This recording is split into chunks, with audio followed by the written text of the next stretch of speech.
पाकिस्तान को तालिबान से झटका मिला ही था कि अब एक और मुस्लिम देश ने पाकिस्तान के साथ बड़ा खेल कर दिया और पाकिस्तान के कटोरे से डॉलर निकाल लिए।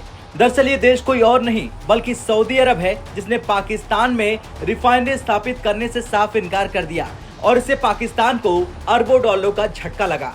अब इसके पीछे की वजह क्या है और वो कौन सी सऊदी की कंपनी थी जो पाकिस्तान में नहीं स्थापित करेगी रिफाइनरी, तो चलिए इस रिपोर्ट में सब कुछ जानते हैं।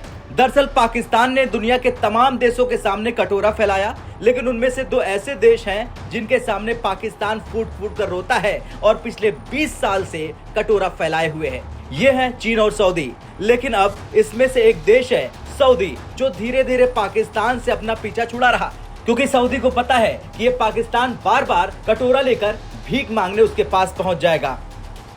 शायद यही वजह है कि सऊदी अरब ने साफ कह दिया कि वो अब पाकिस्तान में अत्याधुनिक और डीप कन्वर्जन रिफाइनरी नहीं स्थापित करेगा। अब जब सऊदी ने हाथ पीछे किए तो पाकिस्तान के कटोरे से कितना पैसा वापस चला गया ये भी जान लेते हैं। दरअसल ये रकम छोटी मोटी नहीं, ये रकम है 10 अरब डॉलर, क्योंकि इतने डॉलर की लागत से ही ये रिफाइनरी पाकिस्तान में बनने वाली थी। पाकिस्तान ने जब कटोरा लेकर पहले सऊदी अरब के सामने हाथ फैलाया था तो उस वक्त सऊदी अरब की कंपनी सऊदी अरामको ने पाकिस्तान में रिफाइनरी की स्थापना पर हामी भर दी थी। लेकिन अब द न्यूज ने पाकिस्तानी अधिकारियों के हवाले से ये बता दिया कि सऊदी अरामको कंपनी इस परियोजना में निवेश करने में दिलचस्पी नहीं रखती और जो रिपोर्ट सामने आ रही उसके अनुसार अगर सऊदी पाकिस्तान में ये डीप कन्वर्जन रिफाइनरी बनाता तो इससे प्रतिदिन 3 लाख बैरल कच्चे तेल को रिफाइन किया जा सकता था। यानी पाकिस्तान के कटोरे से सोना वापस चला गया है।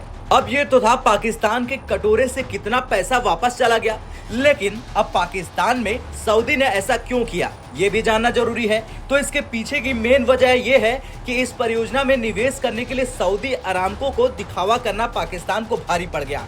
अब ऐसा इसलिए हुआ क्योंकि पाकिस्तान सरकार ने एक नई हरित रिफाइनरी नीति अधिसूचित जारी की।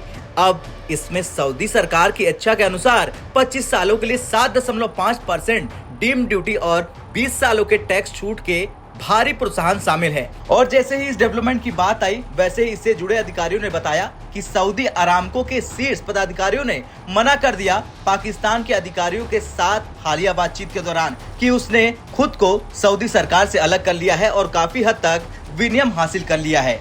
खैर पाकिस्तान को छोटा मोटा झटका नहीं लगा, क्योंकि अगर गलती से पाकिस्तान को सऊदी हाँ कर देता तो जिन्ना का ये देश यानी आतंकियों का पनाहगार पाकिस्तान इससे पैसे कमाकर आतंकियों को देता और फिर आतंकी इधर उधर हमले करते। लेकिन अब ये नहीं हो पाएगा। देखना तो ये होगा कि क्या पाकिस्तान को छोड़ भारत में ये प्लांट लगाने की तैयारी कर रहा है सऊदी अरामको, और क्या भारत सरकार इसकी मंजूरी देगी, ये भी बड़ा सवाल है।